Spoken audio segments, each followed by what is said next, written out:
El 26 de diciembre de 1975, 4 amigas se dirigían a una discoteca de Sant Joan d'Espí, en Barcelona. Querían celebrar juntas las fiestas, pero la fatalidad iba a interponerse en su camino. Tras el atropello, el conductor se dio a la fuga. Las 3 adolescentes que fueron atendidas sobre la carretera insistían en que faltaba Carolina. Para ella, aquel instante solo fue el comienzo de una larga agonía.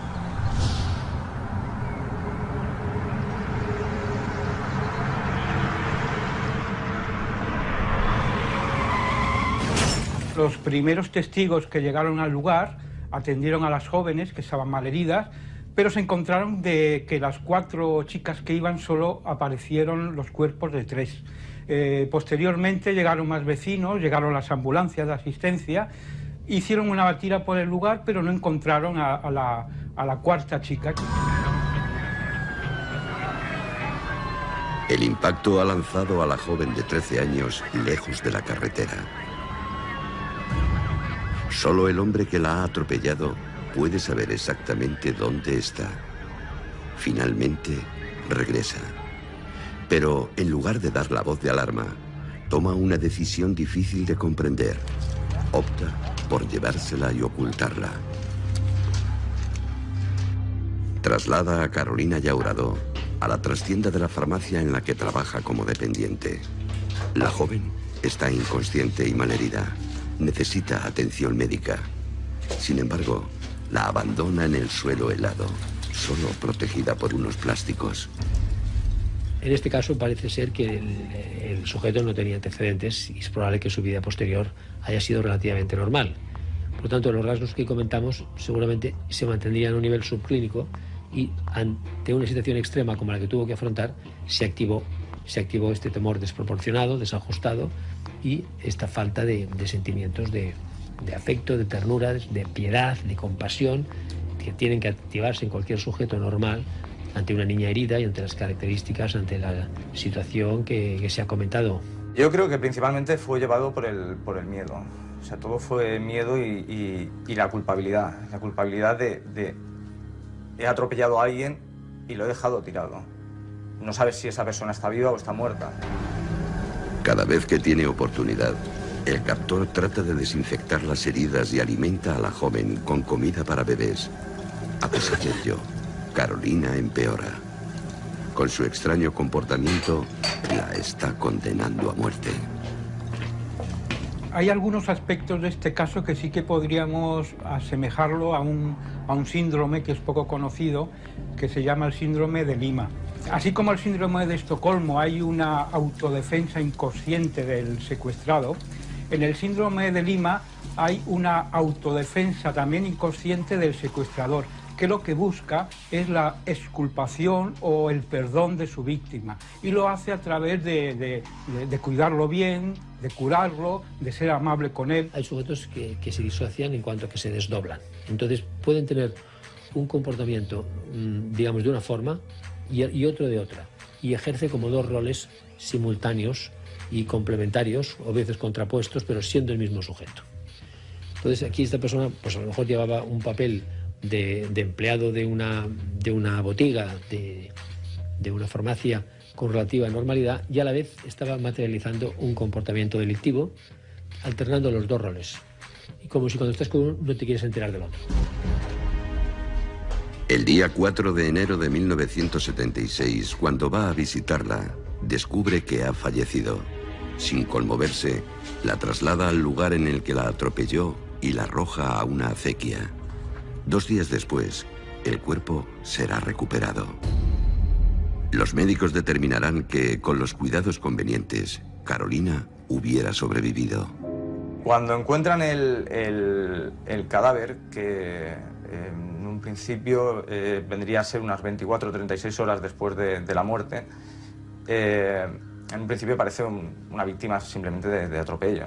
En el momento en que hacen la autopsia, se comprueba que las heridas provocadas por el accidente han tenido un proceso de curación y luego la neumonía que se provocó por el espacio de tiempo que estuvo recluida. En el lugar del atropello se habían encontrado restos de un faro, de un intermitente, que correspondían a un modelo SEAT 850, y entonces habían lanzado un poco una alerta a todos los talleres de la zona.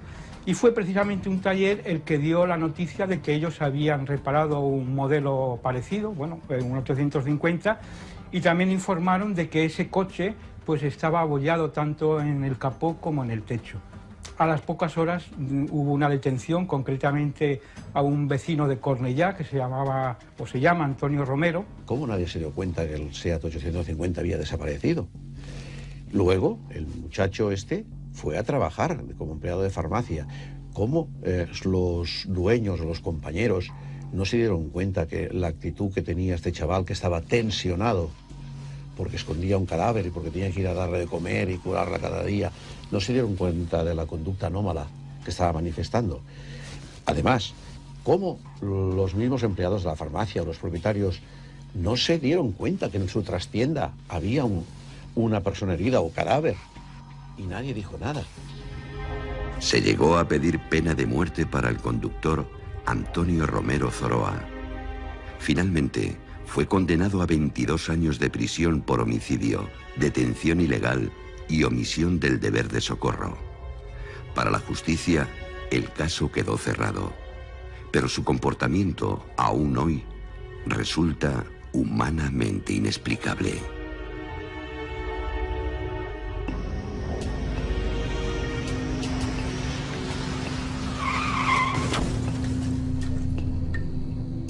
Barcelona.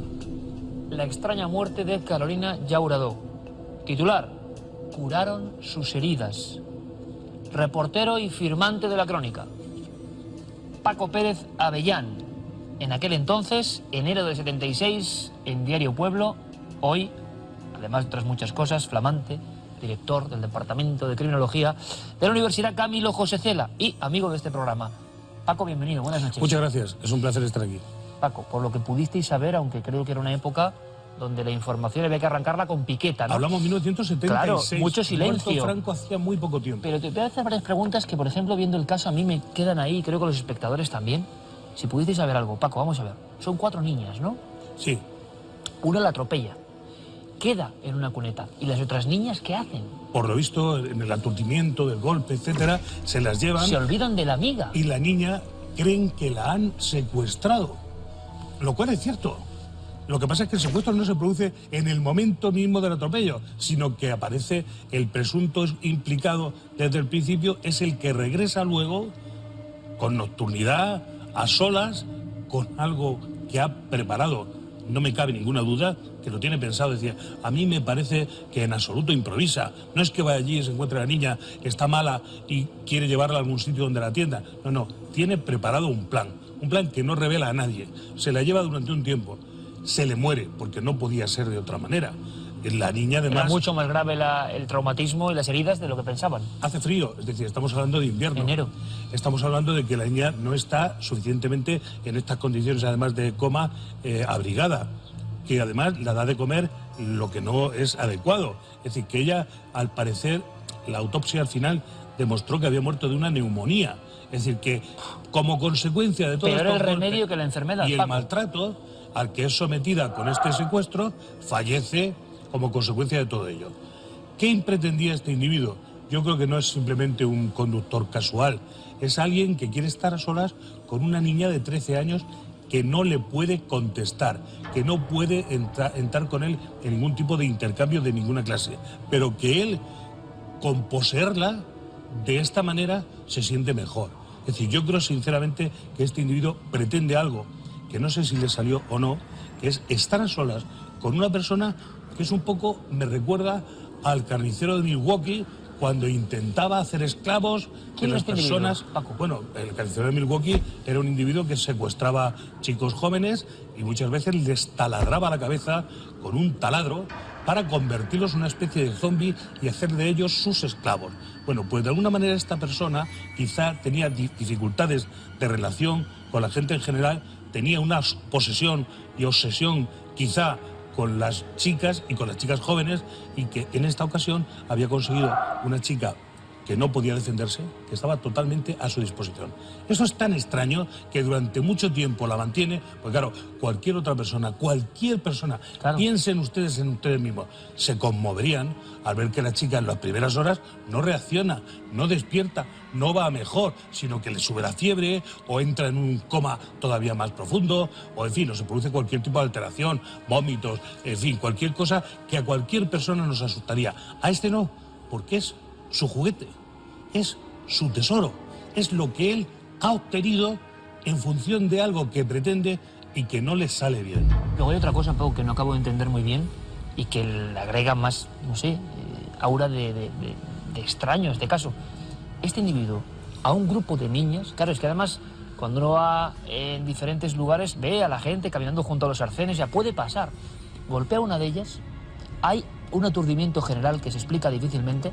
Pero es que luego sabe perfectamente en un campo en la noche dónde está la niña, que también claro, es curiosísimo, ¿no? Es muy curioso. Y no hay nadie vigilando ahí cuando ha habido este incidente. Porque imagínate, Iker, cuando un individuo es un simplemente conductor atolondrado y golpea a alguien sin saber, sale despavorido. La omisión de socorro típica, ¿no? Muy pocas veces vuelve. Bueno, yo creo algunos de ellos finalmente se entregan a la policía acosados porque se sienten perseguidos, porque han dejado en el lugar algún trozo del vehículo que es fácilmente identificable. En este caso sucedió. Hay un trozo del vehículo que será al final el que consiga, sin ninguna duda, identificar al culpable.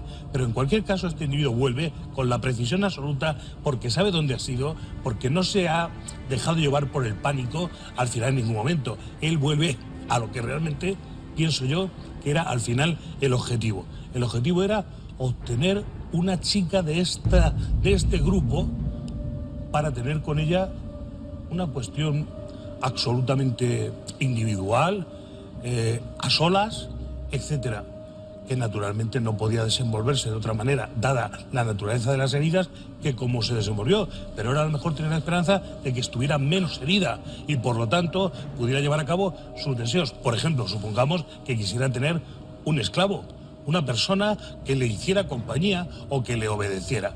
Casos parecidos, Paco, tú llevas muchísimos años siguiendo el tema, por ejemplo, en Diario historias Pueblo. De terror, Iker. O sea, pero en la historia criminal española, ninguno. Nada parecido. Es decir, alguien que vaya a atropellar a otra persona para dejarla en estado cataléptico o en estado comatoso, de tal manera que no pueda ni hablar con ella, sencillamente que tenga que quedarse en la posesión absoluta y completa, en la vulnerabilidad total del agresor, nunca se ha dado nada parecido.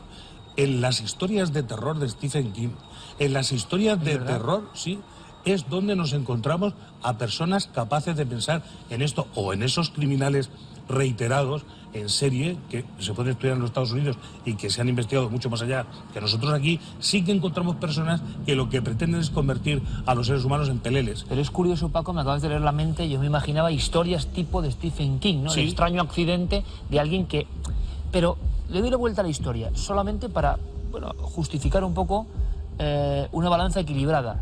¿Y si nos encontramos? Yo hablaba, Paco, de Muerte de un ciclista, la gran película, y cómo dos personas que por accidente atropellan a alguien tienen el dilema completamente opuesto de qué hacemos. Hay que avisar, hay que ocultar. ¿Y si es alguien que con buena fe, entre comillas, recuperó a la chica e intentó, buena fe, claro, difícil de... pero intentó curarla por sus propios medios, como un samaritano? Yo lo descartaría porque eso sería fácil de pensar en un chico de 18 años o de 25. Pero aquí estamos hablando de una persona de 36 años, que es un individuo muy formado. Alguien que ha tenido una experiencia vital, que sabe que hay cosas que no tienen marcha atrás, salvo con la intervención médica, con la medicina más avanzada. No se puede justificar por el miedo y el terror del accidente, en absoluto. ¿No? Durante 10 días, 10 largos días, imagínense, para la familia, ¿no? La prensa siguió como pudo, escarbando en la información, intentando arrojar luz sobre el enigma de la muerte de Carolina. Paco lo ha contado pues como él sabe, ¿no? Las historias de Stephen King resulta que en España en los 70, en este caso, tienen un reflejo muy anterior. una siniestra profecía. Yo creo que también aprendemos que el estudio de la criminología es básico. El estudio de las cosas, la profundización, es fundamental para comprender muchas cosas que si no, se disuelven y no sabemos nada y se convierten en misterios. De eso se encarga ahora, en la Camilo José Cela, nuestro compañero Paco Pérez Avellán. Todo el éxito del mundo, Paco. Gracias y hasta la próxima historia de Crónica Negra. Claro que sí, ahí estaremos. Gracias, Paco. Gracias.